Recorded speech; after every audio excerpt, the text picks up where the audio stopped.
का सामना करने के लिए और अधिक प्रभावी माध्यम बनकर के उभरेगा। फ्रेंड्स, मैं न्यू डेवलपमेंट बैंक के अध्यक्ष हर एक्सेलेंसी दिल्मा रूसेफ का अभिनंदन करता हूं। पिछले 10 वर्षों में यह बैंक ग्लोबल साउथ के देशों के विकास के लिए महत्वपूर्ण विकल्प के रूप में उभर रहा है। भारत के गिफ्ट सिटी के साथ साथ अफ्रीका तथा रूस में रीजनल सेंटर्स के खुलने से इस बैंक की गतिविधियों को बल मिला है और लगभग $35 बिलियन के डेवलपमेंट प्रोजेक्ट्स सैंक्शन किए गए हैं।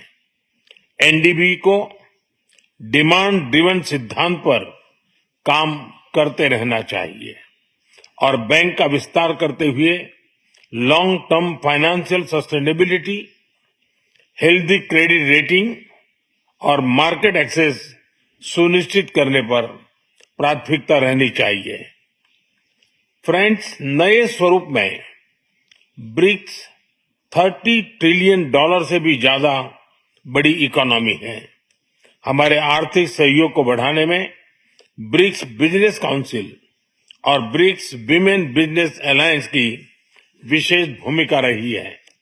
इस वर्ष ब्रिक्स के अंदर WTO reforms, trade facilitation in agriculture, resilient supply chains, e commerce और स्पेशल इकोनॉमिक जोन को लेकर जो सहमति बनी है, उससे हमारे आर्थिक सहयोग को बल मिलेगा। इन सब पहलों के बीच हमें स्मॉल और मीडियम स्केल इंडस्ट्री के हितों पर भी फोकस करना चाहिए। मुझे खुशी है कि 2021 में भारत की अध्यक्षता के दौरान प्रस्तावित ब्रिक्स स्टार्टअप फोरम इस वर्ष लॉन्च किया जाएगा। भारत द्वारा दिया गया रेलवे रिसर्च नेटवर्क का इनिशिएटिव भी ब्रिक्स देशों के बीच लॉजिस्टिक्स और सप्लाई चेन कनेक्टिविटी बढ़ाने में अहम भूमिका निभा रहा है। इस साल ब्रिक्स देशों में यूनिडो के साथ मिलकर इंडस्ट्री 4.0 के लिए स्किल्ड वर्कफोर्स तैयार करने पर बनी सहमति बहुत ही महत्वपूर्ण है।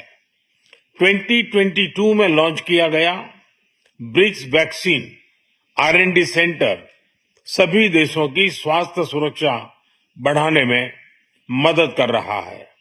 हमें डिजिटल हेल्थ में भारत का सफल अनुभव ब्रिक्स पार्टनर्स के साथ साझा करने में खुशी होगी। फ्रेंड्स, क्लाइमेट चेंज हमारी साझी प्राथमिकता का विषय रहा है। रूस की अध्यक्षता में BRICS open carbon market partnership के लिए बनी सहमति का स्वागत करता है। भारत में भी green growth, climate resilient infrastructure और ग्रीन ट्रांजिशन पर विशेष रूप से बल दिया जा रहा है। International solar alliance, coalition for disaster resilient infrastructure, mission life यानी लाइफस्टाइल फॉर एनवायरमेंट, एक पेड़ मां के नाम जैसे इनिशिएटिव लिए गए हैं। पिछले वर्ष COP28 के दौरान हमने ग्रीन क्रेडिट जैसे महत्वपूर्ण पहल की शुरुआत की। मैं ब्रिक्स पार्टनर्स को इन इनिशिएटिव से जुड़ने के लिए आमंत्रित करता हूं। ब्रिक्स के सभी देशों में इंफ्रास्ट्रक्चर के निर्माण पर विशेष रूप से बल दिया जा रहा है। भारत में मल्टी मॉडल कनेक्टिविटी को तेजी से बढ़ाने के लिए हमने गति शक्ति पोर्टल बनाया है। इससे इंफ्रास्ट्रक्चर विकास के लिए इंटीग्रेटेड प्लानिंग और इम्प्लीमेंटेशन में मदद मिली है और लॉजिस्टिक कॉस्ट कम हुई है। हमारे अनुभव आप सभी के साथ साझा करने में हमें खुशी होगी। फ्रेंड्स, ब्रिक्स देशों के बीच फाइनेंशियल इंटीग्रेशन बढ़ाने के लिए प्रयासों का हम स्वागत करते हैं। लोकल करेंसीज में व्यापार और सुगम रूप से क्रॉस बॉर्डर पेमेंट से हमारा आर्थिक सहयोग सुदृढ़ होगा। भारत द्वारा बनाया गया यूनिफाइड पेमेंट्स इंटरफेस यानी यूपीआई भारत की एक बहुत बड़ी सक्सेस स्टोरी है। इसे कई देशों में अपनाया गया है। पिछले वर्ष हिज हाइनेस शेख मोहम्मद के साथ मिलकर हमने इसे यूएई में भी लॉन्च किया।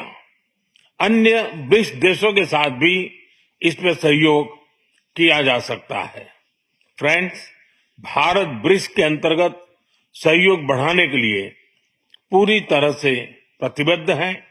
हमारी विविधता और मल्टीपोलरिटी में हमारा दृढ़ विश्वास हमारी ताकत है। हमारी यही ताकत और मानवता में साझा विश्वास हमारी भावी पीढ़ी के समृद्ध और सशक्त भविष्य को सार्थक रूप देने में सहयोग होगा। आज की बहुत ही महत्वपूर्ण एवं उपयोगी चर्चाओं के लिए मैं सभी का आभार व्यक्त करता हूं।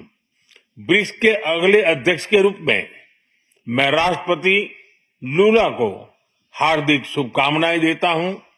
भारत आपकी ब्रिक्स अध्यक्षता की सफलता के लिए अपना पूरा सहयोग देगा। एक बार फिर राष्ट्रपति पुतिन और सभी लीडर्स का बहुत बहुत धन्यवाद। If you like this video ಬೇಗ ಲೈಕ್ ಮಾಡಿ, ಕಾಮೆಂಟ್ ಮಾಡಿ, ಶೇರ್ ಮಾಡಿ ಹಾಗೂ ಯೋಯೋ ಟಿವಿ ಕನ್ನಡವನ್ನು ಸಬ್ಸ್ಕ್ರೈಬ್ ಮಾಡಿ।